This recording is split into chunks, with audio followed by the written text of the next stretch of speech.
और अब आपको उत्तर प्रदेश की राजनीति से दिखाते हैं, जहां मुख्यमंत्री पूर्वांचल के मऊ पहुंचे थे। विकास परियोजनाओं की सौगात उन्होंने दी, लेकिन फिर योगी ने आक्रामक होकर विपक्ष पर वार किया। बिना नाम लिए मुख्तारवादी राजनीति से खबरदार किया। क्या इसकी वजह पूर्वांचल में बीजेपी का 2024 में सीट और वोट घटना है, जिसकी 2027 वाली किलेबंदी में योगी जुट चुके हैं? समाजवादी पार्टी तो माफिया और गुंडों के सामने नतमस्तक थी। किसी माफिया में दुस्साहस नहीं, किसी गुंडे में दुस्साहस नहीं कि किसी पर्व और त्योहार में व्यवधान पैदा कर दे और उपद्रव पैदा कर दे। माफिया पिस्तौल लहराते हुए कोई धमका करके खुली जीप में चल करके किसी हिंदू को धमका नहीं सकता है। रावण और कंस जैसी दुर्गति उसकी तय है जो व्यवधान डालने वाला है। क्या अचानक योगी आदित्यनाथ ने 2027 के रण में गियर बदल दिया? शुक्रवार को योगी आदित्यनाथ मऊ में 392 करोड़ से अधिक की 114 परियोजनाओं का लोकार्पण और शिलान्यास करने पहुंचते हैं।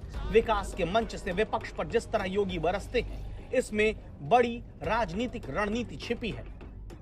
अब मैं कह सकता हूं, किसी माफिया में दुस्साहस नहीं, किसी गुंडे में दुस्साहस नहीं कि किसी पर्व और त्योहार में व्यवधान पैदा कर दे और उपद्रव पैदा कर दे। अगर कोई किसी रामलीला में, किसी यज्ञ और कथा में, किसी धार्मिक आयोजन में, रामनवमी हो, शिवरात्रि हो, जन्माष्टमी हो, रक्षाबंधन हो, इन आयोजनों में अगर किसी ने व्यवधान डाला तो पर्व तो मना ही लेगा, लेकिन उसके बाद ये तय है कि रावण और कंस जैसी दुर्गति उसकी तय है जो व्यवधान डालने वाला है।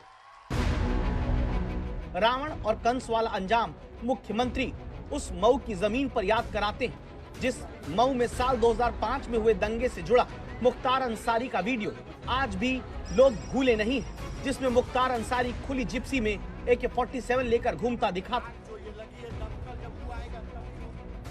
मऊ जनपद के लोग भूले नहीं होंगे, जिनकी उम्र 30-35 वर्ष से ऊपर है, वे याद करें 2005 में 21 वर्ष पहले इसी मऊ में कैसे भरत मिलाप कार्यक्रम के अवसर पर दंगा करके मऊ को जलाने का कुत्सित प्रयास हुआ था।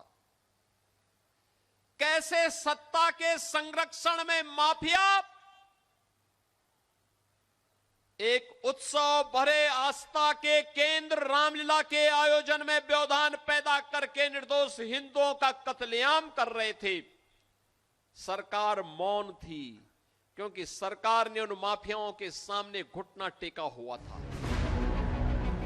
मुख्तार अंसारी का इतिहास योगी इसलिए याद करा रहे हैं क्योंकि मुख्तार के विधायक बेटे अब्बास अंसारी भले योगी के मंच पर मौजूद रहे, ओम प्रकाश राजभर की पार्टी से टिकट लेकर जीते हों, लेकिन तब राजभर 2022 में अखिलेश यादव के साथ मिलकर चुनाव लड़े थे और मुख्तार अंसारी के भाई अफजाल, जो गाजीपुर से सांसद हैं, वो समाजवादी पार्टी के टिकट पर ही जीते थे। तो मुख्तार का दौर याद दिलाकर तब की सत्ता में रही समाजवादी पार्टी पर निशाना योगी आदित्यनाथ साधते हैं। आज माफिया पिस्तौल लहराते हुए कोई धमका करके खुली जीप में चल करके किसी हिंदू को धमका नहीं सकता है, अब नहीं धमका सकता है।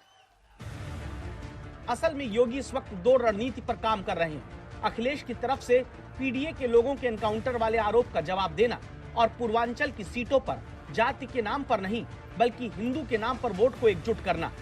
इसी हफ्ते अखिलेश यादव ने योगी सरकार की सबसे मजबूत पिच यानी लॉ एंड ऑर्डर पर एनकाउंटर में जाति देख गोली चलाने का आरोप लगाया।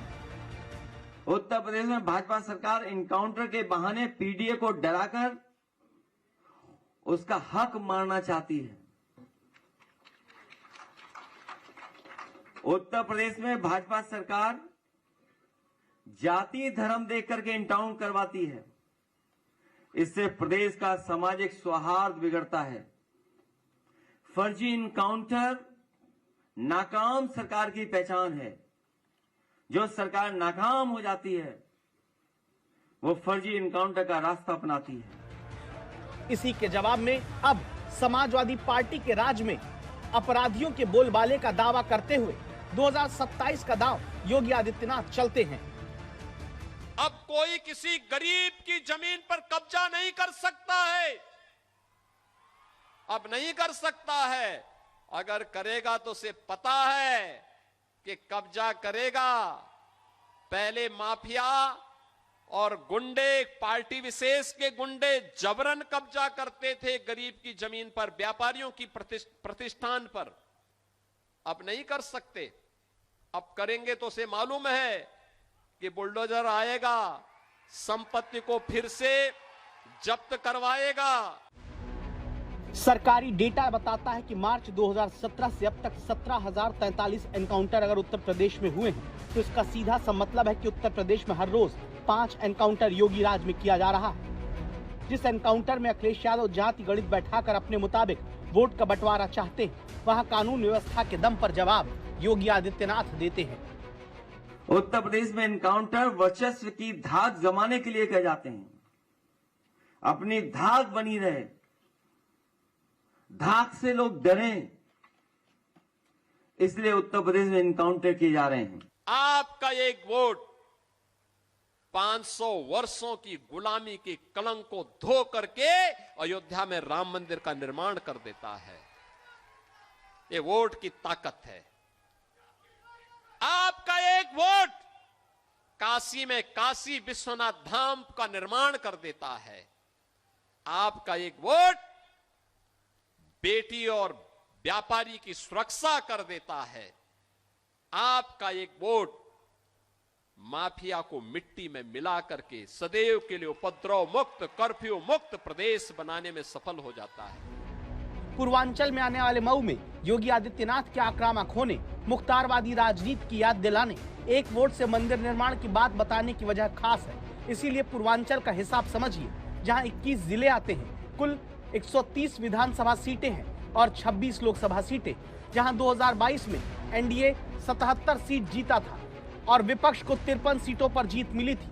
लेकिन पूर्वांचल का गणित क्या बदल रहा है? वजह ये कि 2019 से 2024 के बीच के लोकसभा चुनाव में देखें तो एनडीए जो 2019 में 21 सीट जीता था वो घटकर 2024 में 10 सीट पर आ गया, जबकि 2019 में 1 सीट जीतने वाली समाजवादी पार्टी 15 सीट जीत जाती है और अखिलेश के साथ राहुल की पार्टी भी 1 सीट जीतती है। मतलब एनडीए 10 और इंडिया गठबंधन 16। तो क्या पूर्वांचल की इसी सीट गणित को सुधारने में अब योगी आदित्यनाथ जुट गए हैं? व्यवधान डाला तो पर्व तो मना ही लेगा, लेकिन उसके बाद ये तय है कि रावण और कंस जैसी दुर्गति उसकी तय है जो व्यवधान डालने वाला है।